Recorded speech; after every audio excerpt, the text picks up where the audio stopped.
Okay.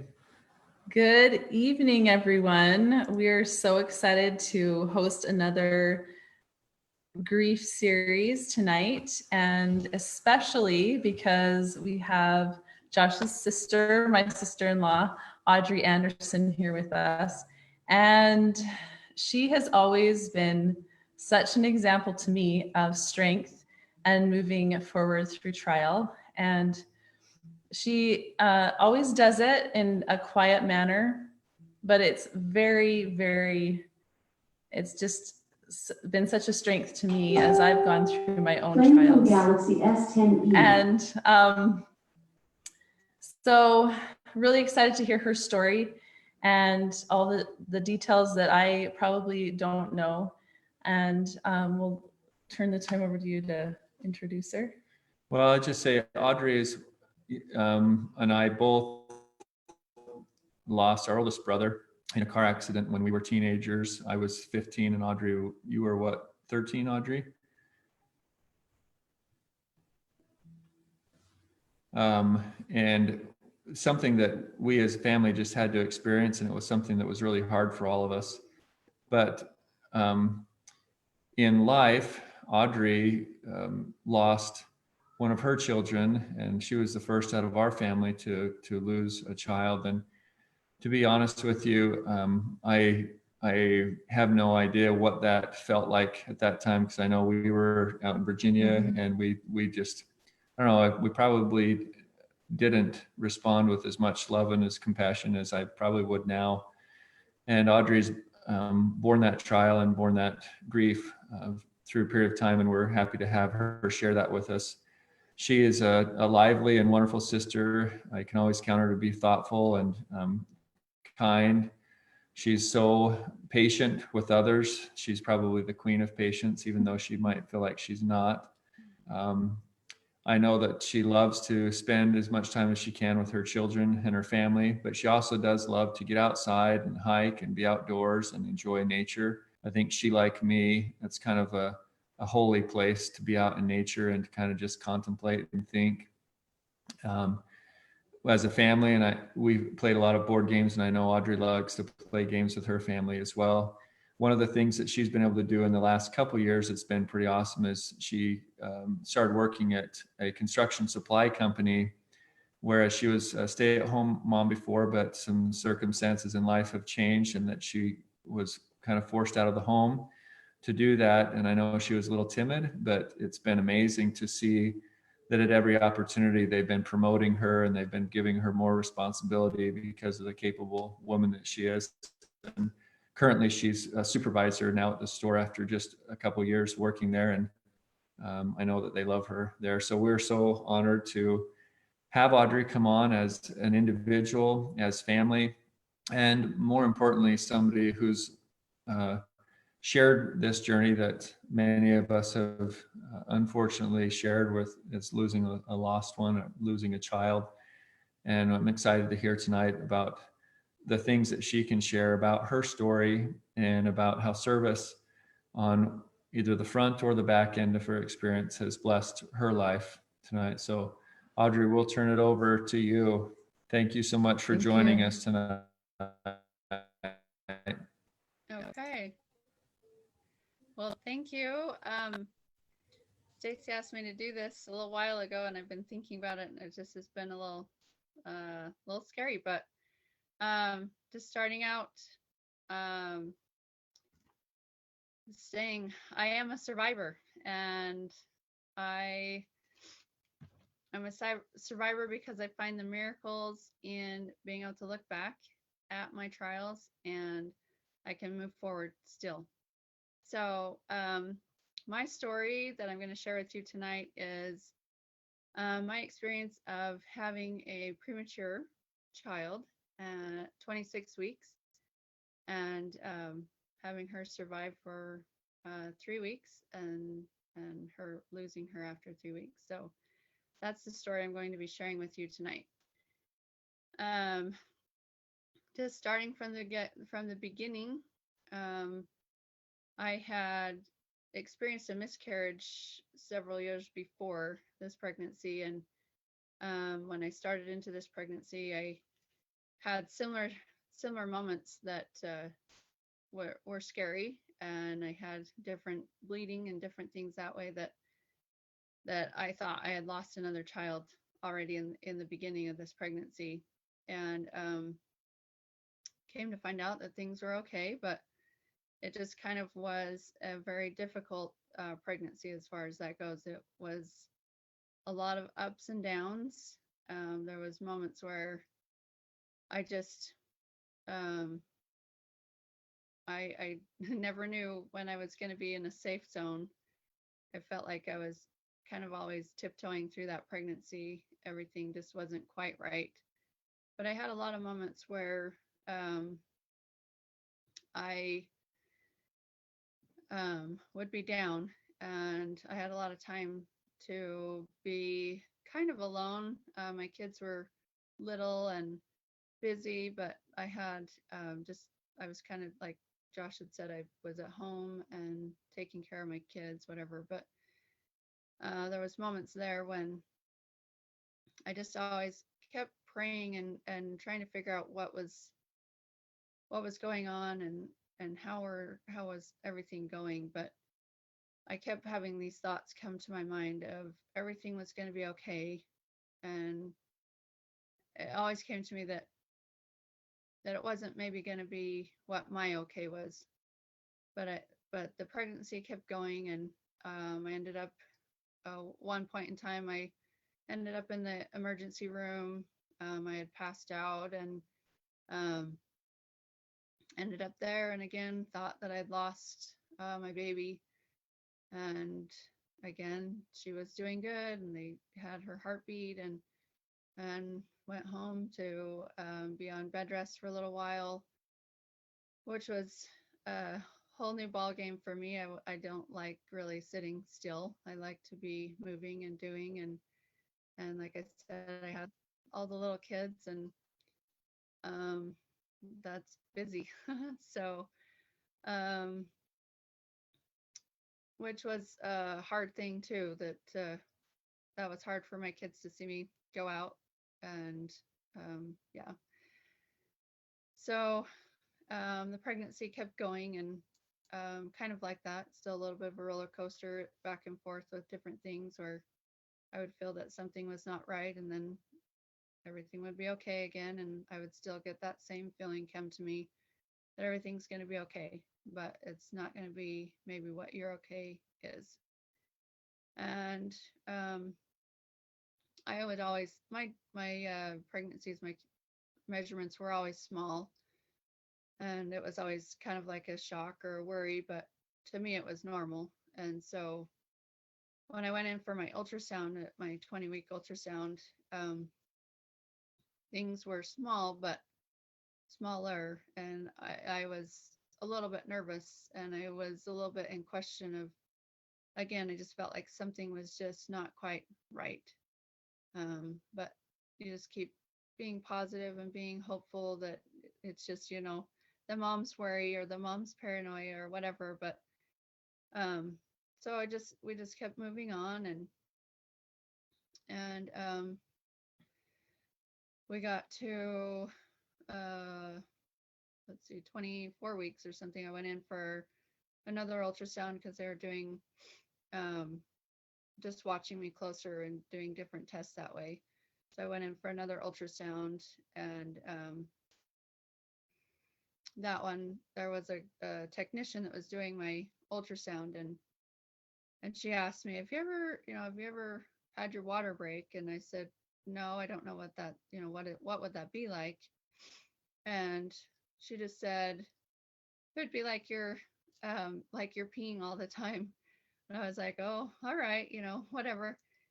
And I really feel like she was inspired to have that conversation with me. It didn't really pertain to really much of what we were kind of dealing with at that time, but the following week, I had more bleeding, and we had traveled to a different location, kind of going out of state, and ended up coming back home because of that, and didn't want to be too far away. And then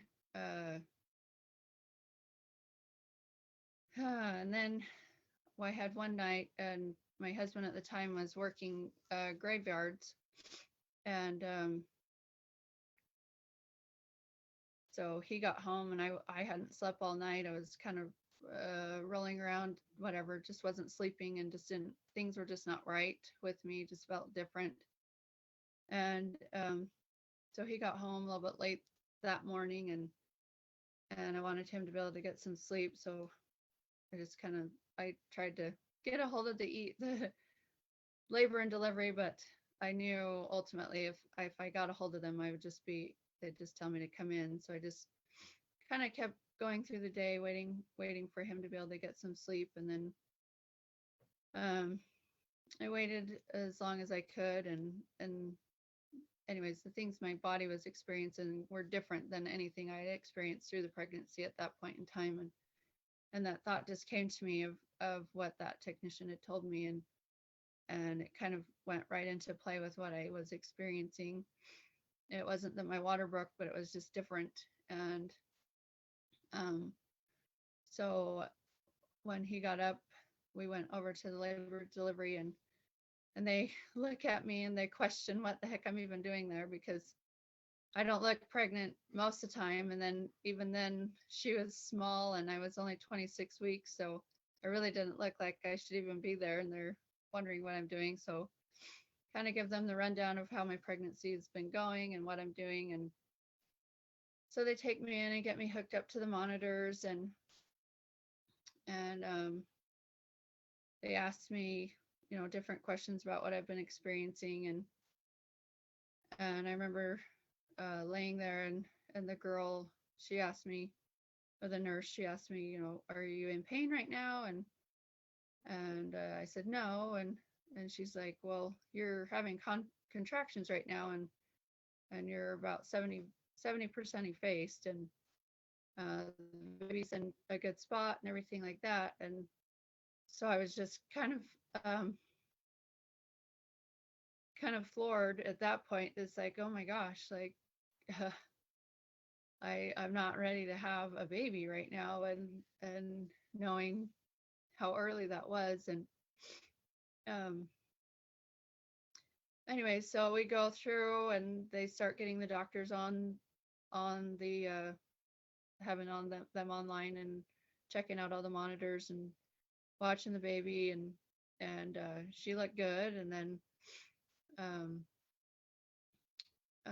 they started getting me hooked up to the IVs and different things to try and get me with some medication to stop the contractions, because they were going to transport me to a different hospital to where they would be able to handle everything better, and had a NICU at that hospital.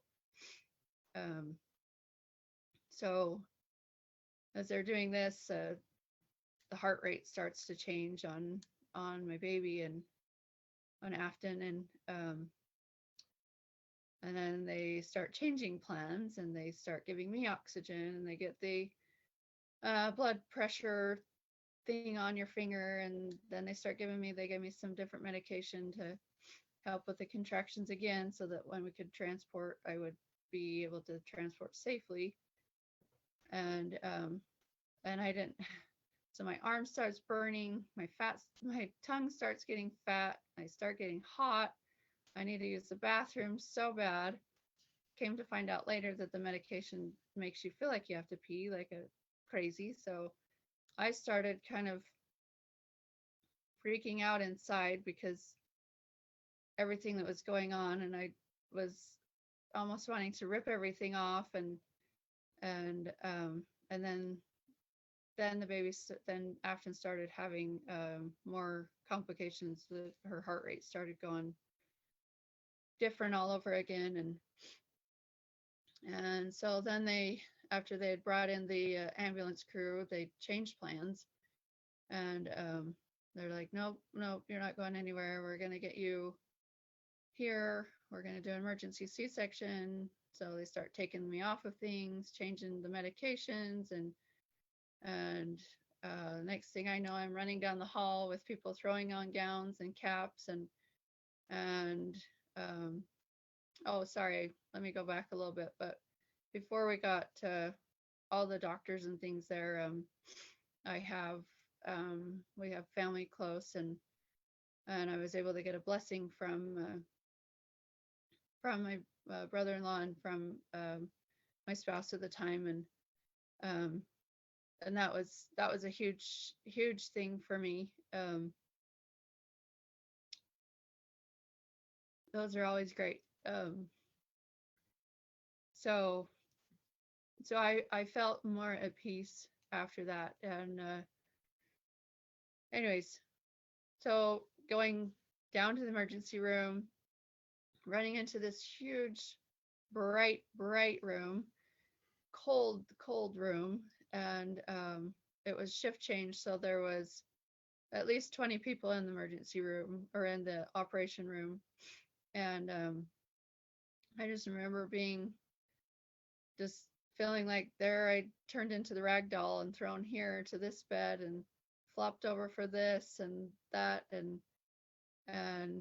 I just remember feeling, I just, they went to start the procedure, realized I still had some of my upper body clothes on. They were going to cut those off, and then they stopped, and we got that taken care of. Then the next thing I know, I'm freezing cold, and then feeling just pain, and then all of a sudden there's my daughter, and there they are, and they're taking care of her, and I was vomiting almost, but anyway, so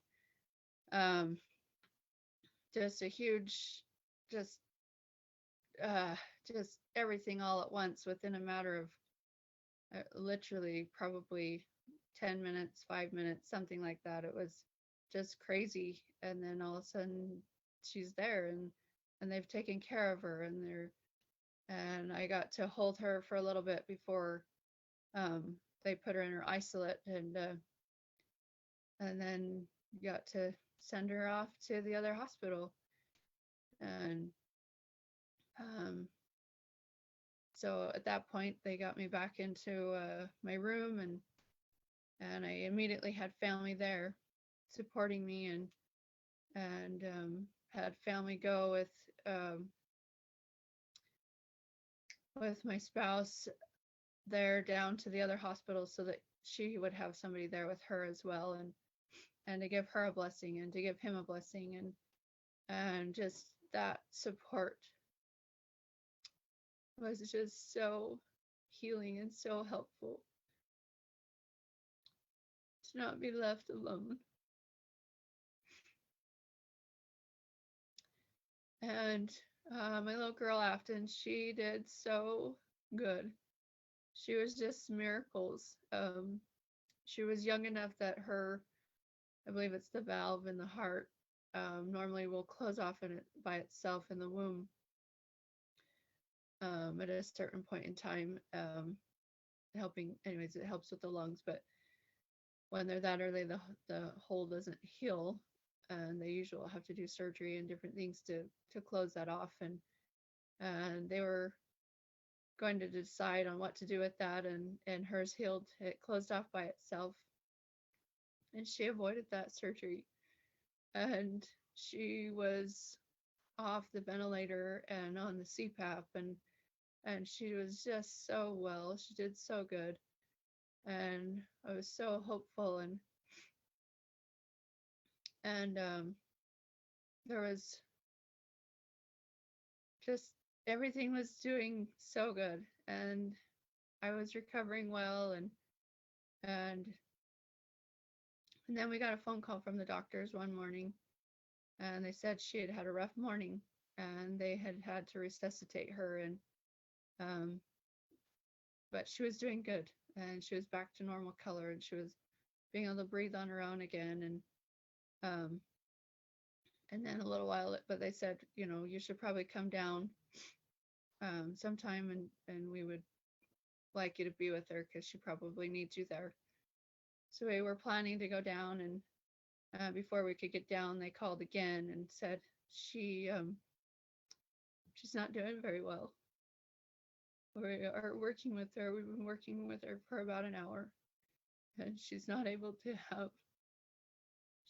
keep her heart going by herself. So we need you to get down here as soon as you can. So we left and got down there, and as circumstances sometimes go, my grandma had she was in the hospital as well, so I had my grandpa and my aunt. They were already there, and again, just that support was already there, and to be there for us. And my husband at the time was there with my grandpa, and they went to give her a blessing to heal. But there were no words to come for healing. And he felt that he needed to let her go and that she could go back home. And the doctors asked us what we felt like they needed, asked us what they wanted them to do, and that she wasn't able to, she still wasn't doing well, and that her blood had become acidic, and there wasn't really anything that they could do. And so we told them to stop, and they allowed us to be able to be with her and take off all the monitors. And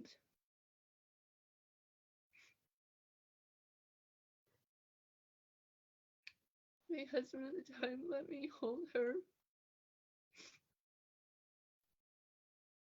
as she passed off to the next life. I will be forever grateful for that moment in time. She was such a sweet, sweet little thing. When she was born, she weighed 1 pound 6 ounces and could fit in the palm of your hand. We were able to do a graveside service for her, and we didn't know what to do or who to have speak or what to do with that, and me and my spouse at the time decided that we would both felt like we needed to talk and say some things, and that was a moment of, I think, a moment in my life where I realized that there is more to life than what I thought. And I felt like I didn't know what I was going to say that day up until the moment that I got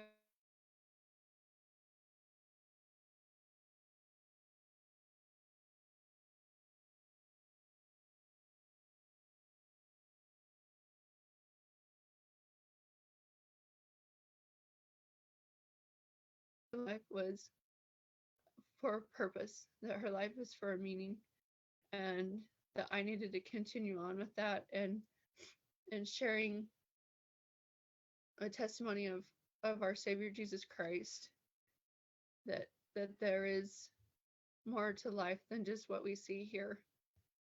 And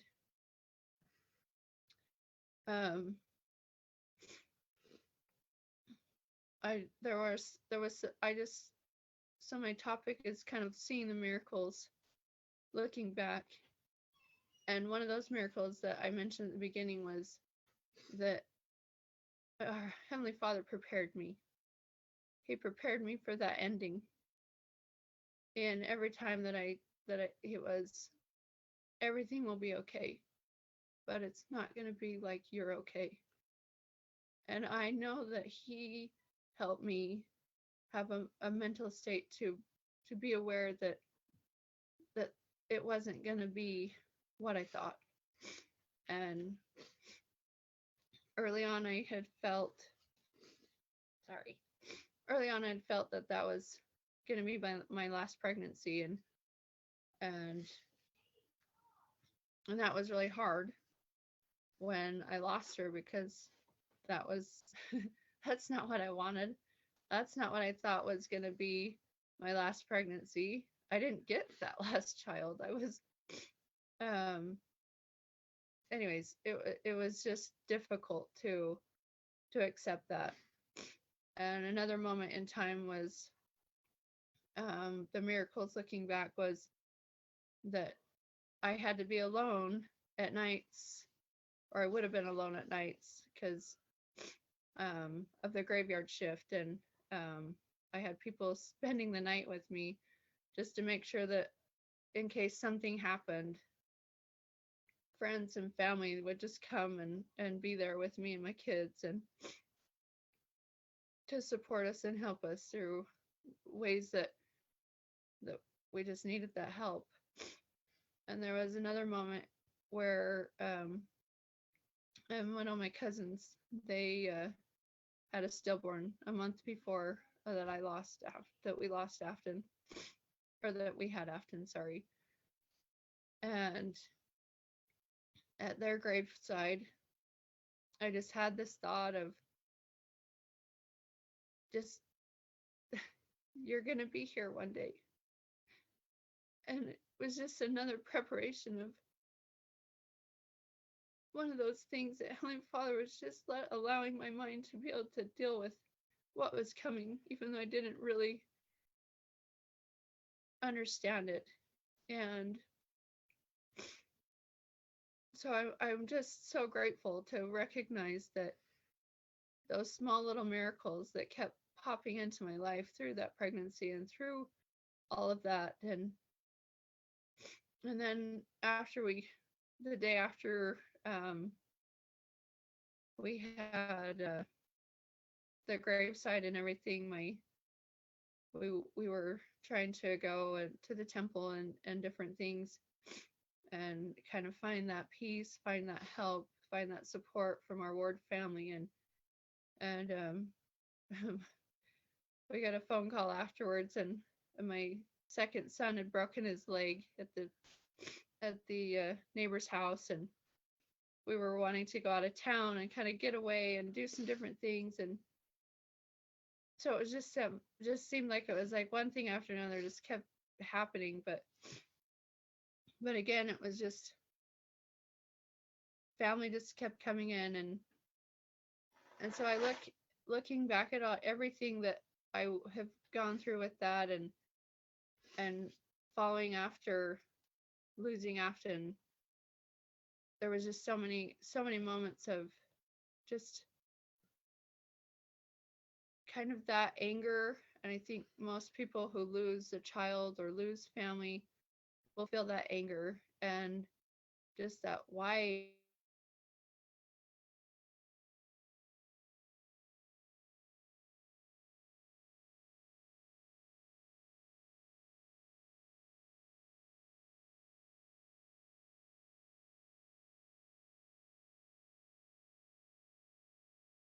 with service was that I had to allow people in. I had to take that step of, you know what, I can't do this by myself. And allowing people to come into my life and help serve me. And I know I had to serve my kids, but I couldn't do that by myself. I had people coming in and helping me with just the basic things of laundry and food, and people bringing us food almost every night, which seems like a lot of just people's time and people's energy. But what a blessing it was to me and to my family to have people that were just willing to be there, and the opportunity that gave me to open my heart to them, which I wouldn't have had if I was too stubborn or too unwilling to let people help me. Because it makes you feel vulnerable to have people help sometimes. but it's a win-win situation. I can testify of that.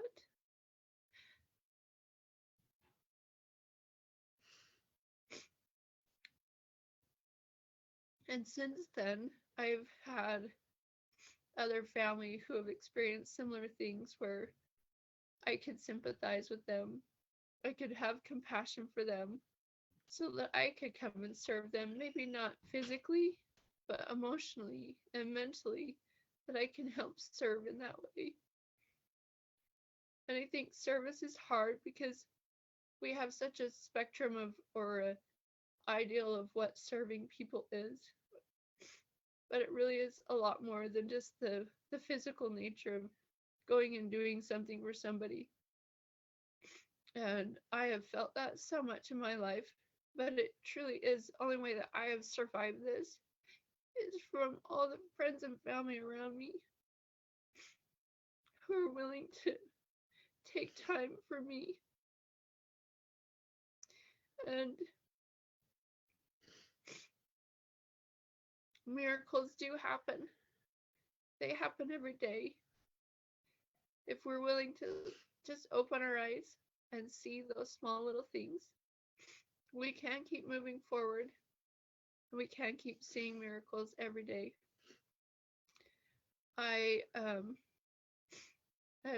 I'm grateful to share this story. I know that I don't do this. I am not a open to Facebook person, and I like the personal level, but I felt like I needed to say yes to this. So I don't know who will see this or who is out there, but this is my story, and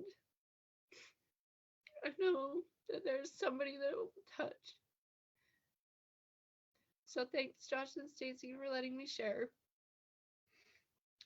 I appreciate it.